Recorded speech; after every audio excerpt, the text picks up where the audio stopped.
Campaign चल रहे हैं। हाँ। हमारे जो विषय चल रहे हैं उनके माध्यम से मतदाता के सामने स्थिति स्पष्ट होगी और महंगाई का जो मुद्दा है वो हमारे लिए बहुत प्लस जाने वाला है। महंगाई का मुद्दा सरकार ने लोगों का राजू जी, जीना दूभर महंगाई कर का दिया है। मुद्दा आपके लिए बहुत बड़ा मुद्दा है।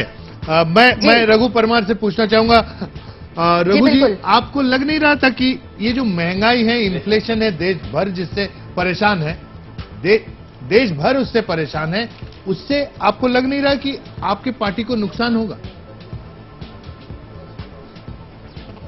देखिए प्रज्ञान जी, जहां तक महंगाई की बात कर रहे हैं तो मैं मेरे साथी से पूछना चाहूंगा कि स्टेट गवर्नमेंट ने क्या प्रयास किए महंगाई कम करने के? आप आरोप तो खूब लगा रहे हैं कि केंद्र सरकार महंगाई मुद्दा होगा, पर मैं उल्टा इनसे प्रश्न करना चाहूंगा कि what they have done to control the prices. नहीं और इन्होंने क्या किया, लेकिन मैं कोई प्रज्ञान जी प्रयास नहीं किए। मैं आप दोनों से प्रश्न करना चाहूंगा। जनता जो कहती नजर आई, आप दोनों से प्रश्न है। जनता भ्रम की स्थिति में, आप दोनों के आरोप प्रत्यारोप में भ्रम में आ जाती है कि इनका दोष है। भाई साहब, इनका दोष है, इससे भ्रम की स्थिति पैदा हुई। आप दोनों भ्रम की स्थिति तो पैदा करने में सफल रहे। प्रज्ञान जी जल्दी से फिर मैं इनसे पूछूंगा, क्योंकि जनता तो भ्रम जाल में आ गई। प्रज्ञान जी, जनता तो इसी भ्रम में फंसी है। मैं जो सवाल पूछ रहा था रघु जी, उस सवाल से एकदम भटक गए।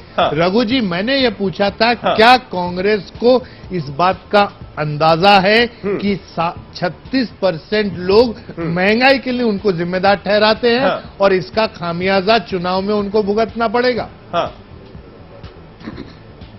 मेरा बहुत सीधा सा सवाल। पर कैपिटा इनकम बड़ी है, सबकी सैलरियां बड़ी हैं, किसानों को उनकी फसलों का अच्छा रेट मिल रहा है। तो अगर हम रेशियो वाइज देखें तो इनकम भी बड़ी है, महंगाई के साथ साथ लोगों की उतनी, जब पहले सैलरियां कम थी, काफी अच्छी सैलरी मिल रही है और किसानों को अपनी फसलों का रेट बहुत अच्छा मिल रहा है। तो साथ में महंगाई बड़ी जरूर है, पर लोगों की इनकम भी बड़ी है। मतलब रघु जी आपका, नहीं रघु जी, मैंने इतना पहले मैंने क्या था, रघु जी सुनिए, मैंने इतना हास्यास्पद इन्फ्लेशन का जवाब कभी नहीं सुना।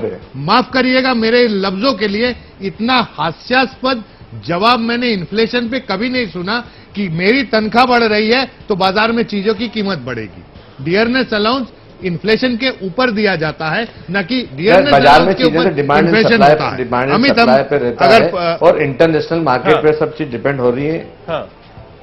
हमारे 80 रुपए किलो प्याज इंटरनेशनल मार्केट में डिपेंड कंट्रोल के कारण वो इंटरनेशनल मार्केट कहाँ हो जरा बताएंगे? प्राइस रघु जी, 80 रुपया किलो इंटरनेशनल किस मार्केट से हम प्याज ले रहे हैं, जरा ये बताएंगे?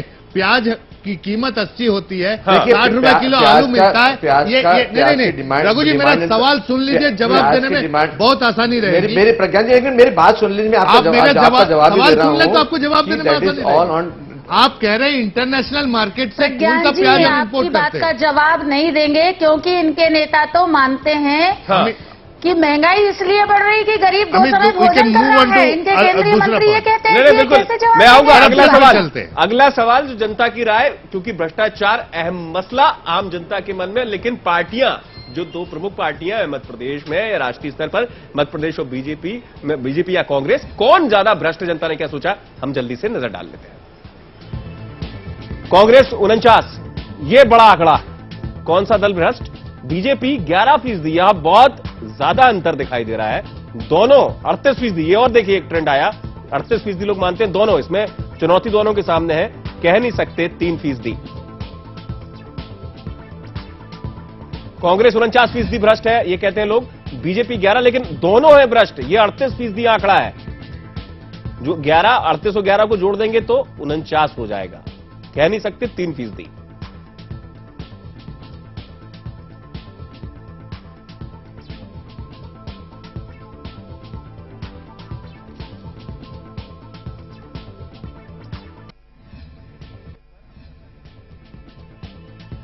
जल्दी से हम इस स्थिति को समझ लेते हैं। हमारे साथ इस पूरे मसले पर अब चर्चा करने के लिए एक तरफ से मेहमान जुड़ गए हैं। भोपाल से रवि सक्सेना भी हाल में जुड़े हैं, कांग्रेस के प्रवक्ता है रवि सक्सेना। रवि जी, आपका बहुत स्वागत है चर्चा में, ओपिनियन पोल में। प्रज्ञान जी, पहले मैं आपसे सवाल कर लूं, फिर राजू मालवीय जी के पास जाकर जरूर मैं सवाल जरूर करूंगा।